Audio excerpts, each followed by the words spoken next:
ماكو أحد. عفوا مولاي. أخ حسين افتح المايك. بارك الله بك. السلام عليكم. عليكم السلام. شلونك استاذ؟ الله يخليك ويحفظك، الحمد لله وشكرا. استاذ انا صراحة عندي سؤال اللي هو دليل الاستاذ على وجود الله سبحانه وتعالى، ويعني حاشاه من التشكيك او يعني انه اشكك بوجوده طبعا. بس يعني شوي مرة ناقشت تدخلون بجروب هيك مال ملاحدة وما اعرف شنو، فشفت يعني مواضيعهم استاذ، ف يعني هيك جتني راودتني مثل التشكيكات والى اخره. يعني اذا اكو دليل على وجود الله. جزاكم الله خير. أنت ما صار عندك تشكيكات بالإيمان بالله عز وجل، بس أنت صار عندك لخبطة وخربطة في ذهنك، وإلا أنت مؤمن بالله. والدليل سؤالك. لو لم تكن مؤمنا لما سألت هذا السؤال. أنت قبل هذه الخربطة اللي صارت عندك كنت مؤمن بالله، شنو كان دليلك لما كنت مؤمن بالله؟ أنت دخلت إلى هذا الجروب، خلينا نقول قبل شهر شهرين ثلاثة، قبل لا تدخل لهذا الجروب ما كان عندك هذه التساؤلات في نفسك، فما هو دليلك في ذلك الوقت على الإيمان بالله عز وجل؟ شنو كان دليلك؟ واضح سؤالي؟ نعم نعم. صراحة والله ما عندي يعني، وإنما كان يعني إيمان هيك عفوي مثل ما نقول، لأنه شلون اللي تربينا على أيادي أهالينا وهيك. جيد، أشكرك على صراحتك. أنت إنسان يعني رزن، بدليل أنه تتكلم بهذه الصراحة. الآن أنت حضرتك موجود أم غير موجود؟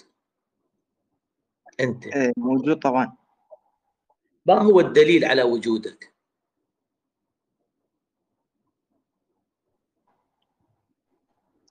صراحة ما أعرف والله. طلعت ما موجود.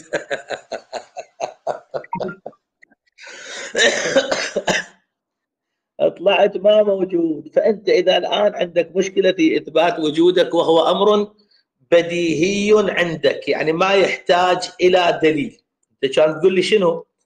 تقول وجودي هو دليل وجودي. يعني أنا ما أحتاج إلى دليل. ليش؟ لأنني أشعر وأرى وأتكلم وأفعل وأذهب. يعني هل معقول أنه شو اسمه أنت ما موجود وتسولف بهذه السوالف وتثير هذه الإشكالات؟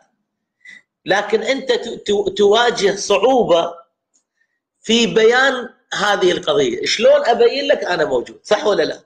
أنت موجود ومتيقن أنك موجود، وروح أبوي أنت موجود، بس أنت ما تعرف شلون تثبت للناس أنك موجود. صحيح؟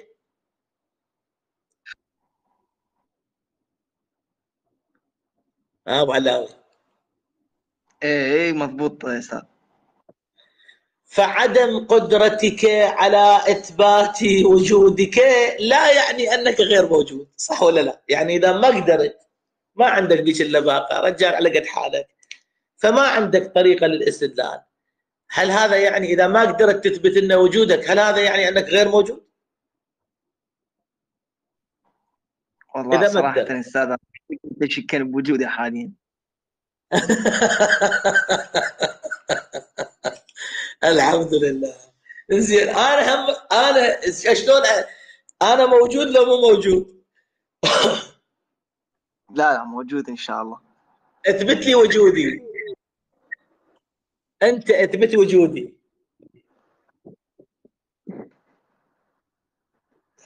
تقدر تثبت لي وجودي؟ صراحة أستاذ يعني بمقدرتك يعني، ومعرفتك إن شاء الله أنت موجود بكل مكان زمان إن شاء الله.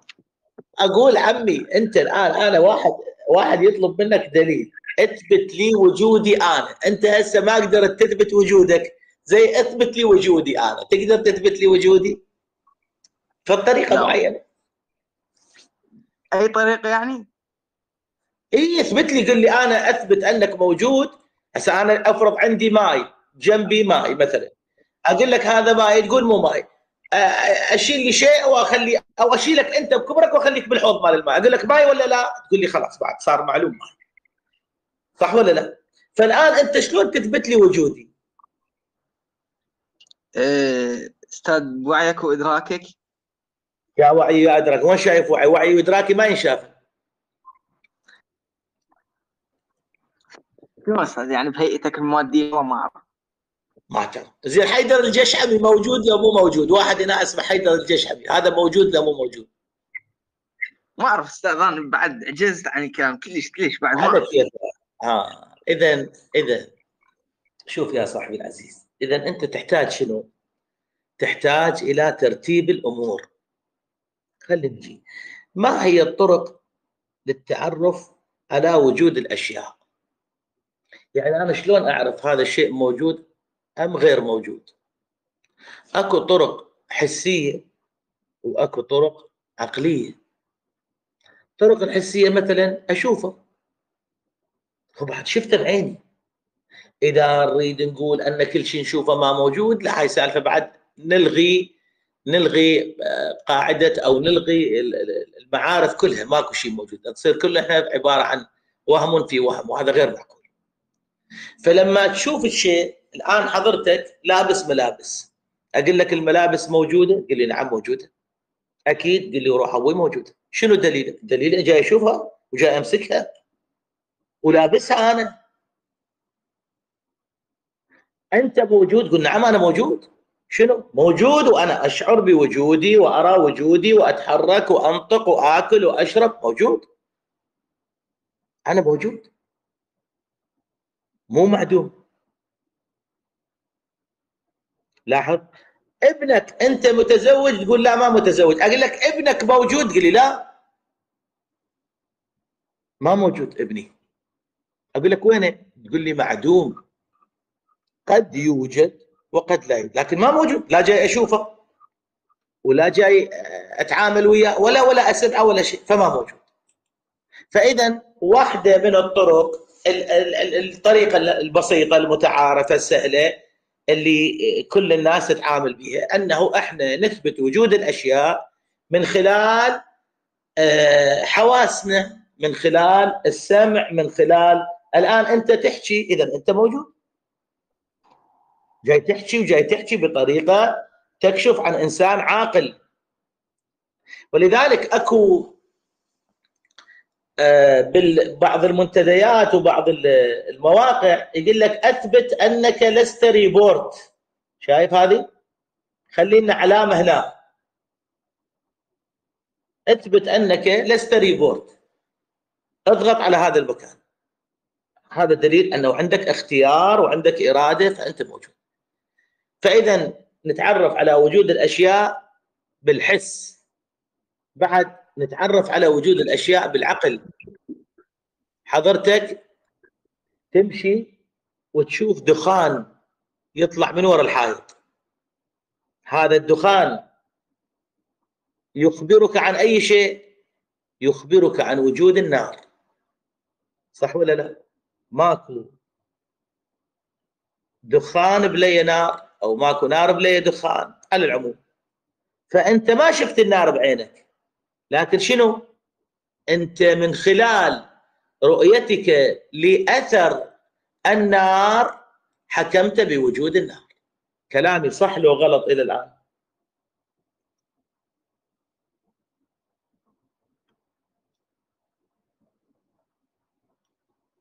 ها ابو علاوي؟ صح استاذ. خلي بالك وياي ابو علاوي، شوف انت اذا مشغول بغير شيء ما ينفع الحكي. بس انا كنت دا اكتب هنا، يعني جاوبتك بالكتابه. ها ما شفت انا. احسنت، انا اسف، الغلط من عندي مو من عندك، اعتذر. لا زين، اذا اكو طريق حسي واكو طريق عقلي واكو طرق ثانيه ما لنا شغل بها، حسي وعقلي. خلي نجي الان، انت حضرتك نقدر نشوفك بالعين، اي نقدر نسمعك؟ اي نعم. نقدر نتواصل معك حسيا؟ اي نعم. فمعناها احنا نثبت وجودك حضرتك انت بالحس، نثبت وجودك بالحس. الله عز وجل هل يرى؟ كلا. هل يتكلم مثل ما احنا نتكلم؟ كلا. هل الى اخره.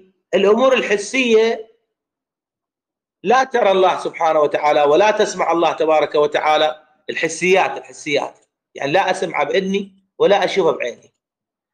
اها زين خلاص يعني ما موجود؟ لا، عندنا طريق ثاني. احنا قلنا معرفه وجود الاشياء مو بطريق واحد، بقت الطريقه العقليه. خلينا نجي للطريقه العقليه. هل يمكن ان نرى الله بعقولنا؟ الجواب نعم نعم نعم، باقوى درجه متصوره. ليش؟ اقول لك تعال. هذا الخلق من وين اجى؟ هاي السمج اشكال والوان، من اللي سواها؟ هذا الزرع، نفس الارض، نفس الماء، نفس الهواء. ليش هذه سدره وهذه برتقاله وهذه نخله وهذه كذا؟ لا تقول لي الله بعدنا، مو انت عندنا مشكله هسه نثبت وجود الله. سمك يعني سمك، زين. هذول الناس ليش ما يتشابهون 100%؟ ليش الاخوان اللي يطلعون من نفس الاب ونفس الام ما يتشابهون 100%؟ ليش؟ منو اللي جاي يغير؟ هذه اسئله لازم اسالها. هذا الهواء والماء والارض هذه من اين جاءت؟ هل هي خلقت نفسها؟ لا تقول لي من الله، بعدنا احنا جايين نسولف حتى نوصل الى الله. منو اللي خلق؟ ومنو اللي صور؟ ومنو اللي ابدع؟ ومنو اللي نوع؟ ايش كم نوع اكو من المخلوقات؟ بالملايين. منين اجت هذه؟ لو هي سوت نفسها، لو واحد سواها، لو هي سوت نفسها، لو اكو واحد سواها، صح لو لا؟ فاذا واحد يقول لك لا والله هاي هي اجت هالشكل صدفه، شو تقول له؟ واحد يقول لك نخلي الاختيارات ثلاثه: اما انها خلقت نفسها، واما انها جاءت صدفه، واما انه يوجد لها خالق. شو تقول؟ خليني الوحده رجل. شو تقول؟ ممكن اجن صدفه صارت هالشكل، هذا طق بهذا وهذا ما ادري شنو وصارت سمكه، وهذا اجى منا وذاك اجى منا وصار فيل. صدفه الواحد يعني بدون تخطيط.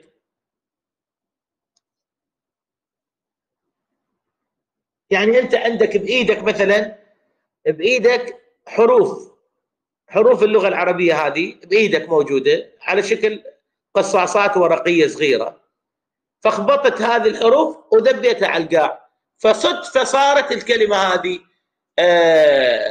صدفه شنو صارت؟ اتقي شر من احسنت اليه. الواحد التمن وصار هالشكل. معقوله هذا؟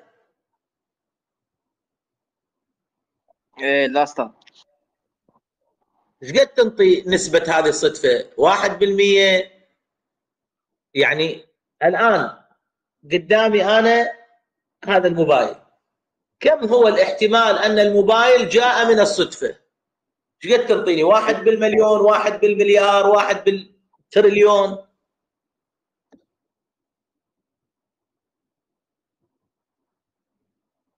ها؟ أستاذ 0 بالمليار شيء أكيد.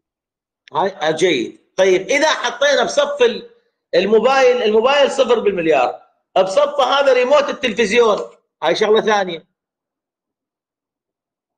صارت القضية الآن اثنين. أول وحدة كانت قضية، وحدة قلنا صدفة ما تصير، الآن شغلتين، ممكن هاي الشغلتين صارت صدفة؟ لا أستاذ. كل ما نزيد العدد كل ما شنو بعد؟ كل ما تتعقد القضية أكثر، صح ولا لا؟ اي نعم نعم. هذا صدفة وهذا صدفة وهذا صدفة، احترق عين الصدفة. هاي شنو من صدفة؟ هاي صدفة وين؟ شو بطلت؟ ما جاي نشوف الايام فد انسان ينخلق صدفة، ولا نشوف كتاب ينكتب صدفة. راحت الصدفة، بطلت، خلصت، وين راحت هاي الصدفة؟ فإذا قضية أنها جاءت صدفة هذا حكي مال واحد بطالي، حكي مال واحد ما عنده عقل في الواقع. عقله هم جاء صدفة، والعقل اللي اجى من صدفة ما بي فايدة. إذا مال صدفة خليه على صفحة.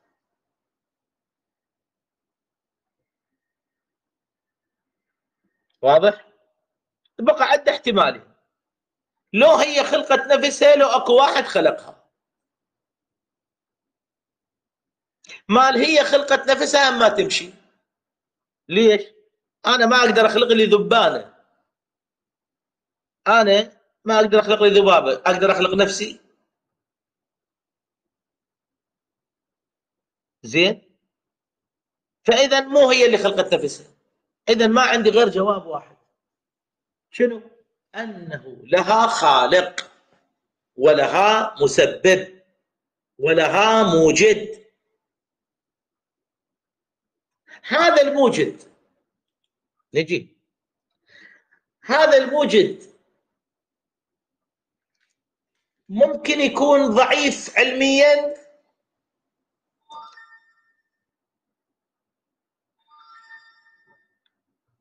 ممكن يكون لا ضعيف. لا أستاذ.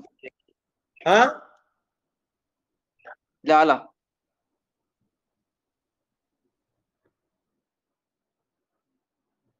ليش لا؟ لأنه أستاذ إذا كان ضعيف فهنا يكون محدود، يقدر يصنع شيء.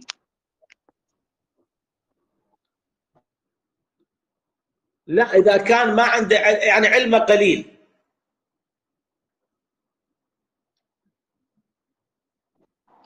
لا أستاذ ما راح يقدر، لأنه معرفته قليلة فما يقدر يصنع شيء. مو بس ما يقدر، هذا اللي جاي نشوفه قدام عيننا الان، هالمجرات والكواكب والابداع في كل شيء، هذا مال واحد معلوماته قليله. لا شيء أكيد.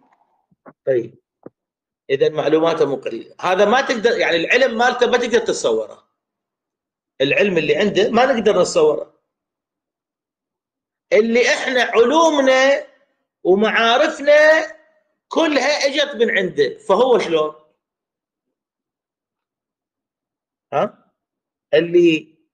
اللي اعطانا هذا العقل، احنا العقل الان ما جاي نفهمه. اذا احنا نعجز عن فهم العقل، فكيف نستطيع ان نفهم خالق العقل؟ صح لو لا؟ نعم أستاذ مضبوط.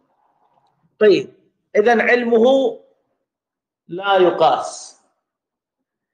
ممكن يكون قدرته فيها بعض الضعف، يعني مو قادر كلش، قدرته ضعيفه. لا أستاذ، لأنه إذا كانت قدرته ضعيفة فما راح يقدر يخلق كل شيء. احسنت، احسنت. فاذا هو عالم قادر. طيب ممكن هذا المسبب يموت؟ لا أستاذ، لأن إذا مات هذا المسبب راح يكون هذا الوجود كله ضياع. روعة، أنت روعة، فاهم، عقلك يشتغل. بقاء الوجود مرتبط ببقائه، فلو كان مات، لو كان مات كان ماكو وجود، ما دام اكو وجود فبعد ما ميت. وهذا الوجود مو بس هو يعني اكو ما لا نعلم وجودات اخرى، بالنتيجه اذا هو حي قادر عالم. ممكن هذا اللي سوى هذا الشيء كله وخلق هاي الاشياء كلها ما يدري شنو اكو موجود شنو ما موجود، يعني تخفى عليه اشياء هو سواها وما يدري بيها؟ ممكن؟ لا أستاذ، شيء أكيد. ما شاء الله، فهو سميع بصير، ما شاء الله. طيب، فهذا المسبب صار عندنا حي عالم قادر محيط بكل شيء وعارف بكل شيء ومبدع، خلقه عجيب، مبدع. هذا المسبب هو الله تبارك وتعالى. هذا المسبب هو الله. تقول اريد اشوف الله، اقول لك شوف الشمس اول شيء، حط عينك بعين الشمس، ايش قد تقدر تشوف الشمس؟ قد تقدر تفتح عينك بعين الشمس؟ ما تقدر، شيء أكيد. اذا كنت تعجز عن المخلوق فكيف تستطيع ان ترى الخالق؟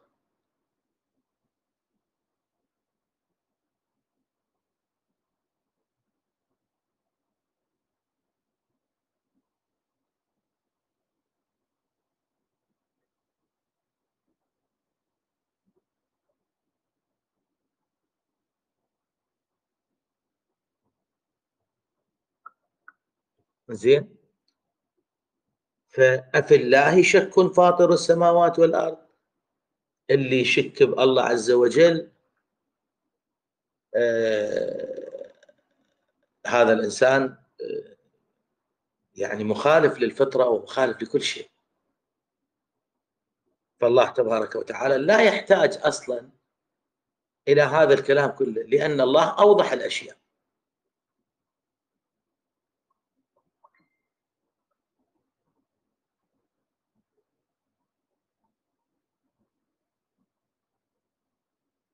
واضح بوين؟ مشكور والله، كفيت ووفيت وتعبت كان وياي. لا بس الآن واضح، صارت الأمور واضحة عندك؟ نعم أستاذ، لا كلش كفو ووفي، وإن شاء الله أنا دائما هنا يعني، لأن دائما تصير مرات عندي أسئلة. الله يحفظك، الله يسلمك، بارك الله فيك. خلينا مشكور، نروح. جزاكم الله خير.